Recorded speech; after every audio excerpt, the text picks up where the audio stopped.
Здравейте хора от Vbox и YouTube. Това е парт 2 на CS Jump мапа. Да, качих клипа и ми падна местото в компа. Имах доста малко, защото съм си насвалял на малко иглички, такива неща. Някакви такива съм си наслагал. Още съм с синия трайл. Така, това е така. Който е минал. И сега виждате, както виждате цепи. И се взривих току-що. Чей, само си оправя мишката тук малко. И се сменя мапа. Ура! Сега трябваше точно да е. Му бях. Все пак съм на първо место. 4 кила. В смисъл, събираш килове като бутнеш някой и той падне долу. По-скоро се изсипа долу. Да, и този клип ще е пак горе-долу толкова. Да, като се спрях следващото клипче, сигурно спомняте докъде бях стигнал. Стигнах до края на мапа и убих терориста, той просто стоеше на едно место и аз стрелях. Целих се в главата му. Бях заседнал във водата и не можех да излезна, понеже един друг влезна преди мене и го спална при оръжието. А мене ме спална при това мога да отида за пред терориста. И якото на терориста е, че като го пуснеш ти дори да умреш, той терориста остава там, защото той заклеща буквално. И това е Леда с 2009. Представям ви най-скапания мап на света. И да, и може да виждате ей там най-горе, дето в синото небе, дето пише разни глупости. За този трайл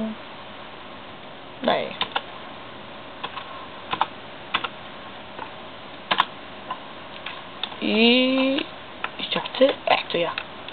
Синята дъга зад мен. Това ми трябваше. Не, че не мога да си го направя. В смисъл тази първата част е лесна, стига да спираш и както видяхте съм планета Земя. Скапано. Тази първата част е лесна. Ето тук. Това е много лесно даже. В смисъл... Колко лесно? Лесно се.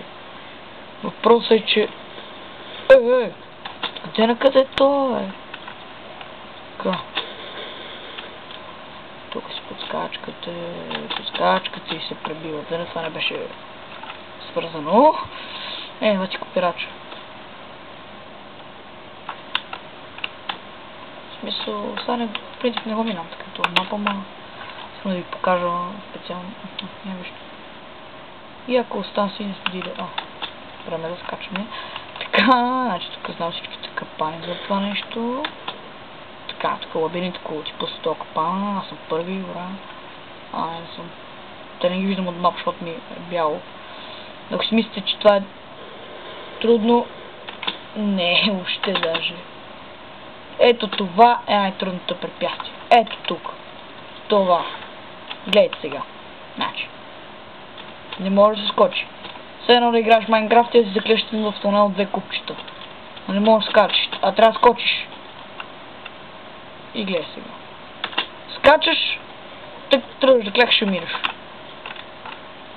И специално за това го мразя това мап. Аз съм го минавал веднъж. По чудо. Това сега ще го изчаквам.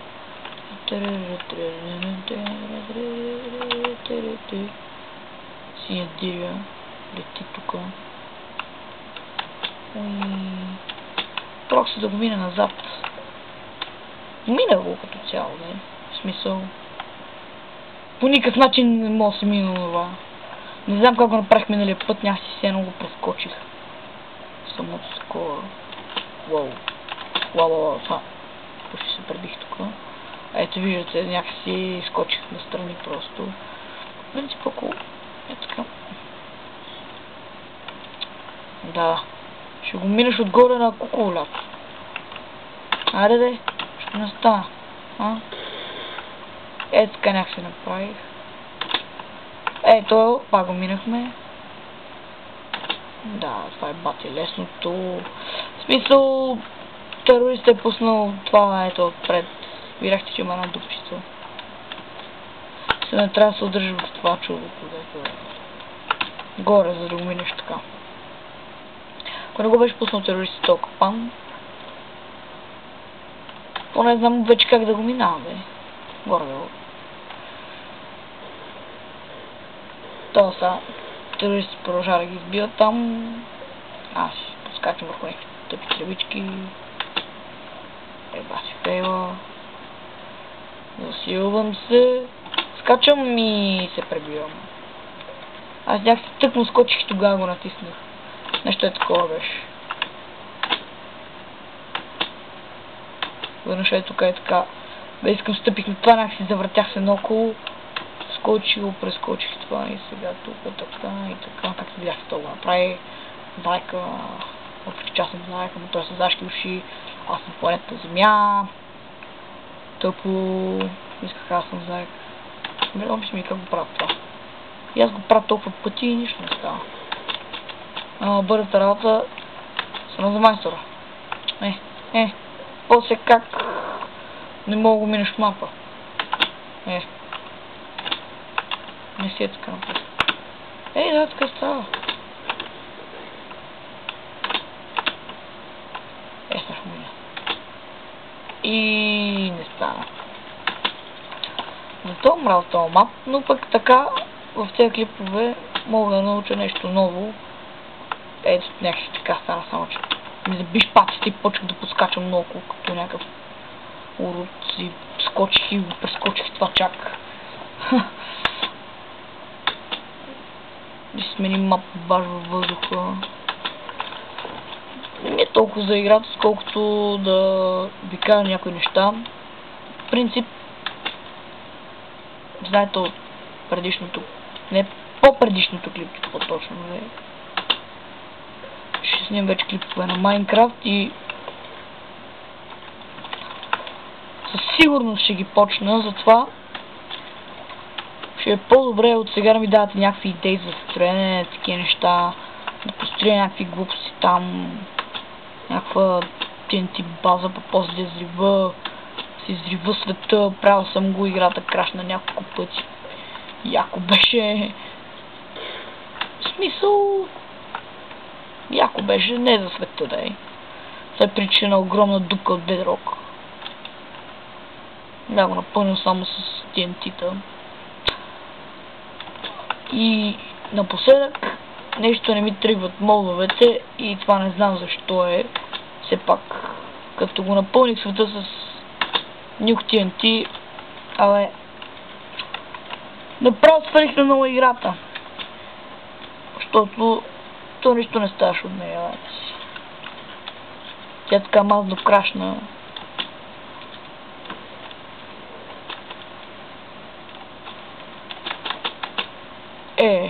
Забих се в тази градка. И да, давайте идеи долу в коментарите или някакви такива. Дайте идеи от сега какво да строя, какво ви се иска да видите, как се прави. Или пък някакво обзвеждане на къща, някакви такива. Там го нямам някакво име TNT. Но сега ви казвам, мод ревю аз няма да мога да направя, защото модовете нещо не ми тръгват. Работят си, показваме, че са пуснати, но нищо не става просто.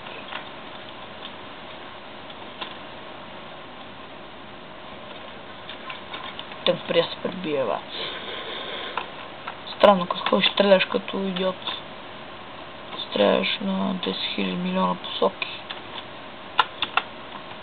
Синята лентичка си е тука.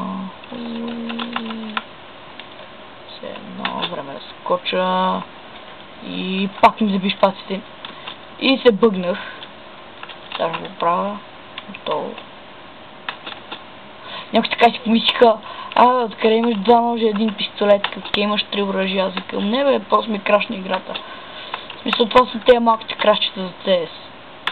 Като правиш нещо много бързо и той зацепва и ти дава нещо друго, което въобще не ти трябва. Пример, веднъж вместо Eagle, Desert Eagle, поне съм терористи, ми даде глокче на един мап, дето си само с снайпери. И вместо снайпер ми даде калашник, ама то калашника се оказа, че си беше снайпер направо. И вика, бе, човек, как правиш то снайпер калашник? И аз викам, не, просто ми крашна играта. В смисъл, калашника се прицелваше и се стърваше като то зрение снайпер, ваци. Брато сма доста бързо се развива. TNT той пред мене. И съпадаме. Не. Супер. Минако. И тук са им помагаме. И те в момента се движат с 200 скорост. Имаше един сървър, дето си измерваше скоростта. И аз се движих максимум ми беше 100. Едни се движиха с поне 500 км. И така, сега толкова за сеца, искам само да кажа за Майнкрафта, че ако искате да снимам клипове, които са такива, кажи къде, HD и бях терорист,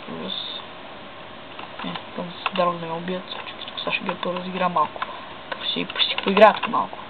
Така тук. И избивам копчето, ще работи. Все едно.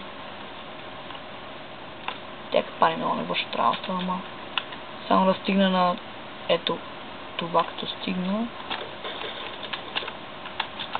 Стига, стрелява е. И сега скачам с супер скорост. Просто е, че няма една права отсечка тук, вайци. В смисъл, ето аз правите отсечки. Да, и го подминах онова. Някакви много сигнал. Тук смисъл, тези пръчки са много лесни. Мапа е много лесен, стига да не си на онова чудото, дето беше там. И за мен. И не знам как ми биха хедшот. От толкова. Да, в принцип знам, да, ама беше ужасно гадно. То пичото. Не знае, че още не мога да спре.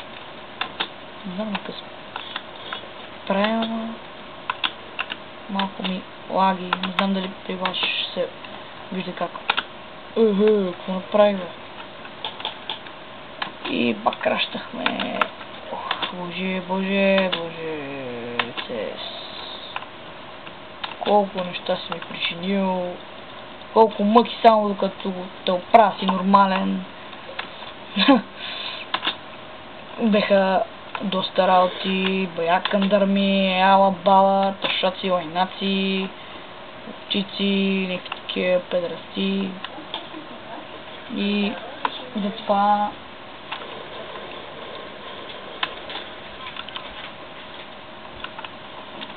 не мога да разбера, винаги като си избереш тъпото научно, за какво винаги ти дава тъпи пистолет?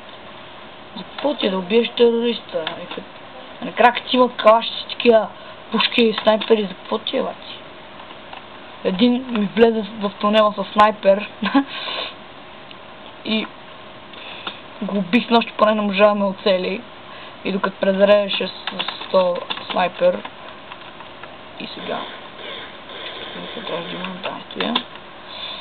и като го цепек, и като ме цепеше снайпера, не можа да ме убие и аз го порезах така с 100 бутон. Така ме направих. В смисъл не с 100 бутон, там левия, с десния, килнах го. Взехме снайпер и почех да ги избием на спаунера. И така, пишете коментари какво стоя на Майнкрафт. И това ще е за сега от мене. Харесвайте там. Пишете коментарите, какво ще спрете, любимите, вайте. И това беше от мене. Ще се видим в следващия клип. Чао!